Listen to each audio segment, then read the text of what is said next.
Hey guys, one of my viewers, a guy who actually watches my stuff pretty often, recently made a comment on one of my vids, said that he noticed that I wear a lot of leather for someone who claims to be a eco-anarchist.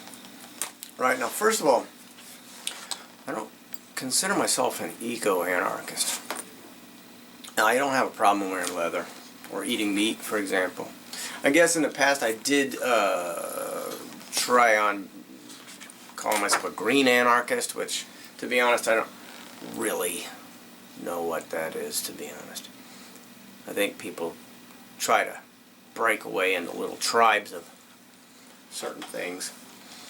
And, you know, I just try to be responsible, you know what I mean, about the recycling and clean energy and stuff. I think it's forward thinking and responsible. But I don't have a problem with eating meat and wearing leather. But then I was thinking about that being said, I don't actually have a lot of leather anyhow. I have this jacket, which I've had for many years, right? And there's my belt. And that's about it. Except for a couple knife sheaths here and there.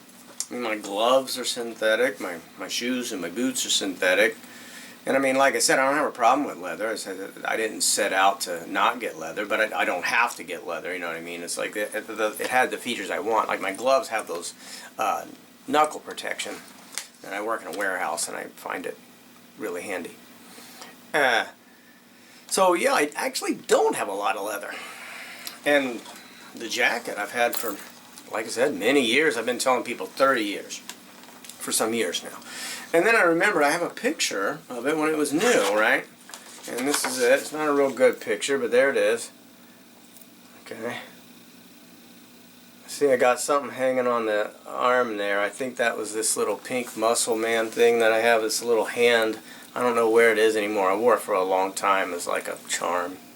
And I wore it on a chain on there, if I'm not mistaken, or a string. And then I see there's a button on there. I think that's the one that I have that says no blood for oil. And then I remember on this shoulder it had a Reefer Madness patch. It was an embroidered patch version of the poster for the movie Reefer Madness. And I got at this head shop in Columbus, Ohio. I think it's called Shakedown Street. Yeah, it's called Shakedown Alley. I think it's called a Shakedown Street on High Street in Columbus. It's not on there anymore. I took it off some years ago. It wasn't really the the look I was going for, the theme I was going for. But that's the jacket there in its younger state in 1992, incidentally. 1992. So it's actually 29 years old today, or this year. So not quite 30. I guess I was rounding up. It's about 30 years. It was from the 90s. That was probably what I was telling myself. But yeah, I was a punker in the 80s. I didn't have a leather jacket. I had a jean jacket. I always wanted a leather jacket, but I didn't have one. I didn't have any money. And I had this jean jacket, and it had buttons and patches. And I remember too,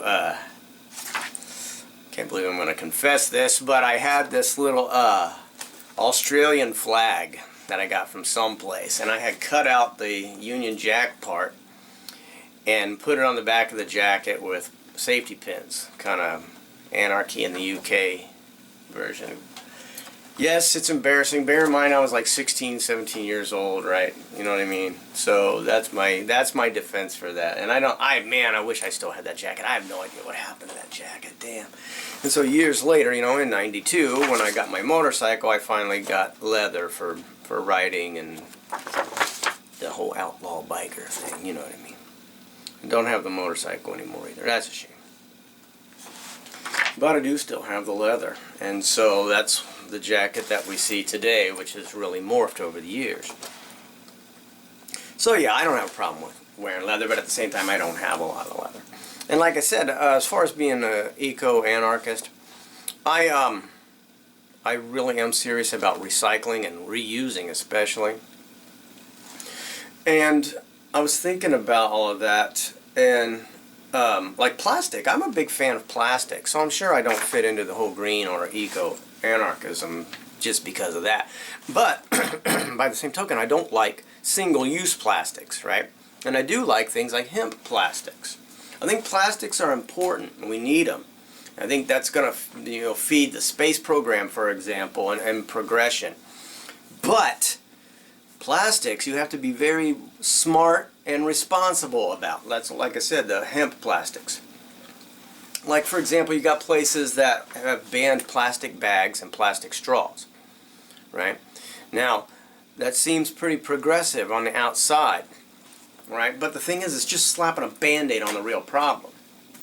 Because these same places, like we're one of the ones that have banned plastic bags here, and the majority of your packaging from everything else you buy is still a single-use plastic or styrofoam, right? So that's what I mean. It looks good on the outside, like we banned plastic bags and plastic straws, we saved the environment. And then you get all this damn styrofoam and all this other single-use plastics, you know what I mean? So it's something that we really need to focus on the source of the problem.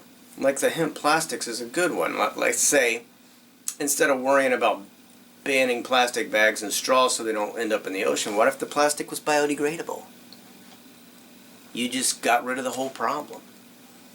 So yeah, I'm not maybe an eco or green anarchist, but I try to be progressive and responsible in the way I do things.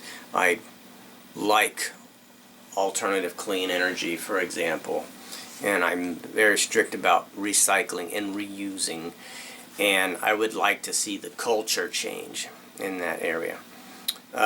I mean, just look around in your refrigerator, for example. I guarantee you there's single-use plastics, like a milk jug, for example.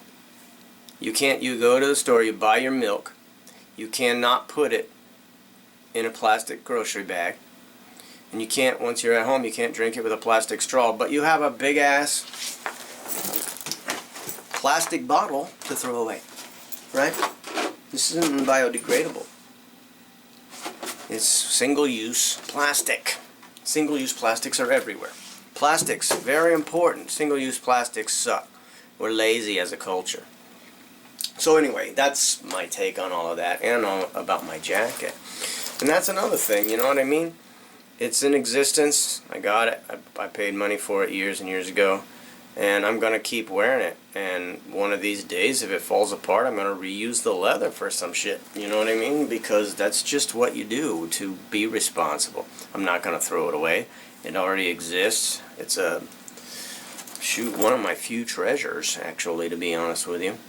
And no, it's not important that it's leather. It just happens to be leather, and it was important at the time, you know. But we all grow and we all change, like that stupid patch on the back of my damn jacket, you know what I mean? And that's what we need to do. We need to keep growing and we need to keep changing. It's a good gesture to ban straws, right? But we need to actually work on the actual problem. And like I said, I'm starting to talk around in circles, so that's my video for tonight. I'm going to get out of here. Take it easy.